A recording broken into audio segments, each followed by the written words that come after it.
우리가 사는 이 땅에서 우리가 받는 고난의 종류에는 죄악된 세상 속에 육신이 속해 있으므로 부당하게 당하는 고난과 그리스도로 인한 의로운 고난, 그리고 성장을 위한 연단의 고난이 있습니다. 또한 하나님 앞에 범죄함으로 인한 징계로 받는 고난이 있습니다. 오늘은 징계에 대해서 함께 생각해 보겠습니다. 히브리서 12장 6절입니다. 주께서 사랑하는 자를 친히 징계하시고 자신이 받아들이는 아들마다 채찍질 하시느니라. 우리가 구원을 받는다 해서 육신을 가진 사람이 한순간에 의롭게 변화되는 것은 아닙니다.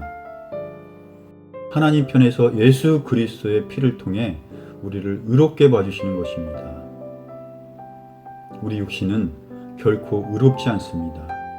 의롭지 않은 나를 의롭게 봐주시는 것, 그것을 은혜라고 말씀드릴 수 있습니다. 그리스도인들에게는 하나님께 속한 새 사람과 육신에 속한 옛사람이라는 두 본성이 있습니다. 새 사람은 선한 길을 사모하지만 옛사람은 여전히 악한 길을 즐거워합니다.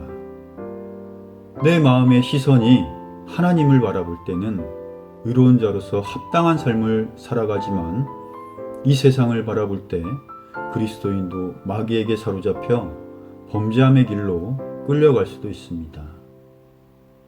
그러나 그리스도인이 범죄할 때 하나님께서는 그냥 외면하지 않으십니다. 사랑하는 자를 친히 징계하시고 자녀들에게 채찍질 하신다고 하셨습니다. 히브리서 12장 8절에서는 징계가 없다면 사생하여 아들이 아니라고 하셨습니다. 혹시 내가 하나님 앞에 범죄를 했음에도 아무런 징계가 없다면 다행이라고 안도할 것이 아니라 심각하게 자신의 믿음을 되돌아보아야 합니다. 삶 속에서 뜻하지 않게 찾아오는 다양한 형태의 고난들은 우리로 하여금 죄에 대한 주의를 기울이고 죄로부터 돌아서게 하는 징계의 수단이 될 수도 있습니다.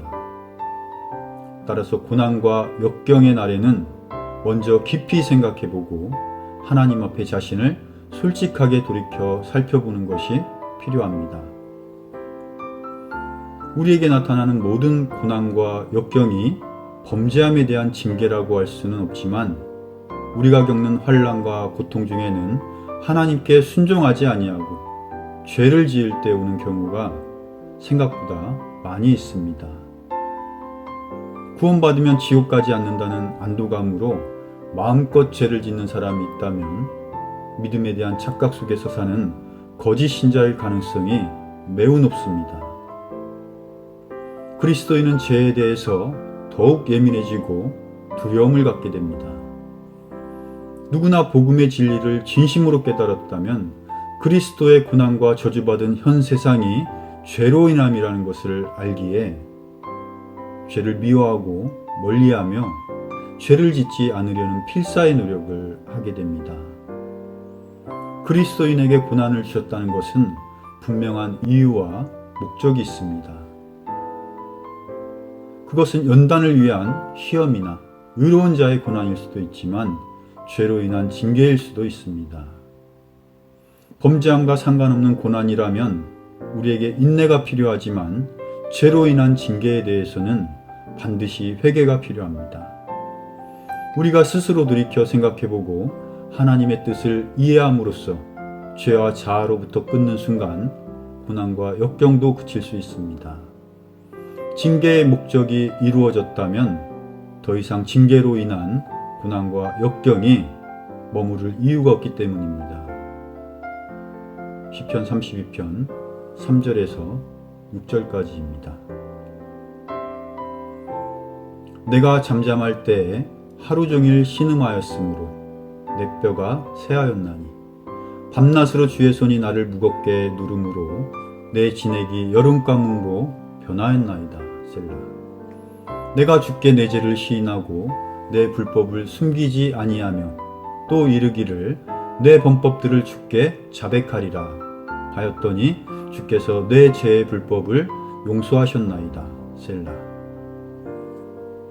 다윗이 죄를 지은 후에 그 죄를 숨기고자 했을 때 하나님께서는 다윗에게 고통으로 신음케 하셨으며 뼈가 새할 만큼 마음에 큰 고통과 아픔을 주셨습니다. 밤낮으로 괴로웠으며 눈을 감아도 눈을 떠도 그 고통은 계속되었고 그 마음은 여름 가뭄과도 같이 바짝 말라갔다고 했습니다. 결국 내가 주께 내 죄를 시인하고 내 불법을 숨기지 아니하며 또 이르기를 내 범법들을 주께 자백하리라 하였더니 주께서 내 죄 불법을 용서하셨나이다 라고 말했습니다. 자기의 죄를 감추고 있을 때는 괴롭고 고통스러웠지만 하나님 앞에 죄를 드러내고 돌이켰을 때는 용서와 회복이라는 은혜를 베풀어 주셨습니다. 징계의 목적은 죄에 대한 심판보다는 돌이켜 회개함으로써 의의 화평의 열매를 맺도록 하기 위함입니다. 우리가 죄에 대하여 돌이킨다면 하나님께서 우리를 다시 안아주시고 회복시켜 주신다는 사실을 생각해야 합니다. 이상 마치겠습니다.